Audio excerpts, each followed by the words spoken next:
So as I've said before, I rate Leny Yoro incredibly highly. I think he has a potential to one day be elite, one of the best centre-backs in the world. And even though I think he was massively overpriced in the summer, considering he only had 1 year left on his contract, and Manchester United would have been better off spending that £50 million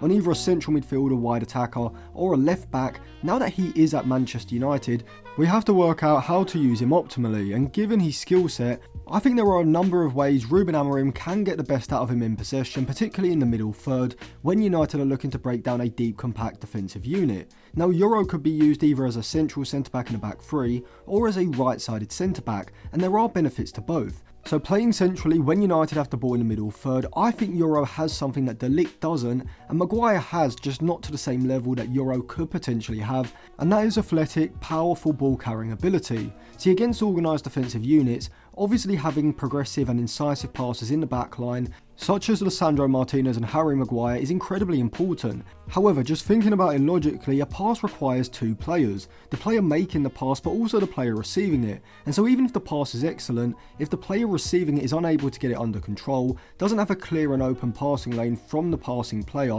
or even is just situated in a congested area, even with a fantastic incisive pass between the lines, this can still lead to a turnover. However, if you have a player like Yoro, who has the athleticism and the burst of acceleration to carry the ball into open space, this can be a lot more effective at progressing the ball forward, and this is an example. So on the tactics board with Yoro as a central centre-back, as United have the ball in the middle third, if the opposition are using a 4-4-2 defensive shape, then Yoro's ball carrying ability could be used to split the opposition's front two. And I'm going to break down how in just a minute, but before that, a quick reminder, I do have an in-game Instagram group chat where we do have analysis and discussion throughout all of the United games, and I will be doing Q&As at the start and at the end of the week and making videos on them, so if you do want access to that, I'll leave it linked in all the usual places. So if the pass gets circulated across to Yoro in the centre, because United will have a 3v2 overload in this area, if the right-sided centre-back Mazraoui in this example holds on to the ball, he's going to draw the opposition's left-sided forward in the front two closer towards him, which will stretch the space between the opposition's front two, meaning that when he shifts the ball over to Yoro,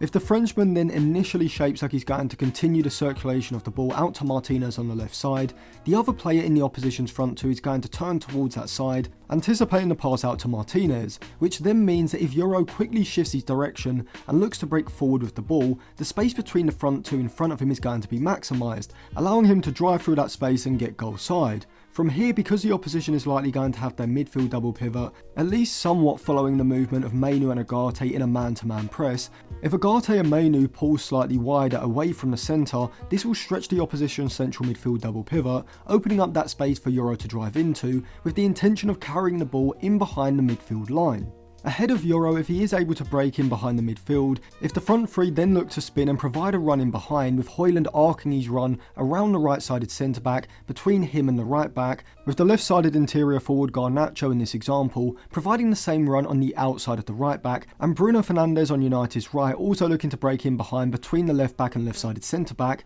then this is going to force the opposition's backline to drop off in order to track the movement in behind, which in turn is going to open up more space for Yoro to drive into, wherefrom if one of the centre-backs looks to step forward and engage Yoro to close him down, now one of the front three, Højlund or Bruno Fernandes in this example, are going to have a free run in behind, which Yoro can find with a through ball. But most of the time, at least for the foreseeable future, Yoro is going to be used as a right-sided centre-back, and he can still use his ball-carrying ability, although rather than driving through the centre of the pitch, he'd be most effective when United look to switch the play from one side to the other. Yoro can receive the ball, and with the opposition's forward and midfield lines having shifted over to the far side, there's space for Yoro to drive into, wherefrom he can now look to feed the ball out to the right wing-back in space, Ahmad in this example. And now it becomes a 1v1 race between Yoro and the opposition's left-sided midfielder, and because this player will likely be moving towards Yoro to close down his space, whilst Yoro is already driving forward, the Frenchman will have the momentum advantage to carry on his run and look to break ahead and goal side of the left-sided midfielder,